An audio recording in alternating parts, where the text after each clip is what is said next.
చిట్టక ముచ్చట్లకి స్వాగతం. టమాటా పచ్చడి. ఫస్ట్ టమాటాలు సన్నగా కోసుకొని కొంచెం చింతపండు కూడేసి కొంచెం ఆయిల్ వేసి ఉడకబెట్టాలి, దగ్గరికి ఉడకబెట్టాలి.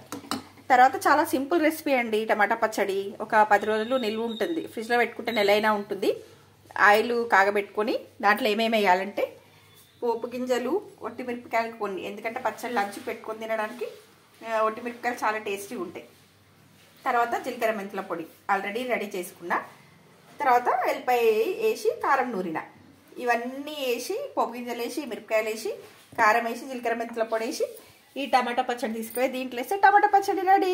చాలా చాలా సింపుల్. 10 రోజులు తినొచ్చు. ఒక్క ఆమ్లెట్ వేసుకొని తిన్నామా అంటే ఇక ఊపర్. పచ్చడి చేసుకున్నాక ఇంకా అన్నం తినకుండా ఉంటామా? ఈ పచ్చడి సల్లన్నంలో ఇంకా టేస్టీ ఉంటుంది. ఇంకో నేను మా చెల్లి సల్లన్నంలో వేసుకున్నాం, పప్పు కూడా వండుకున్నాం, ఇంకా తింటాం ఇప్పుడు. సూపర్. మీరు కూడా వేసుకుంటే తినండి.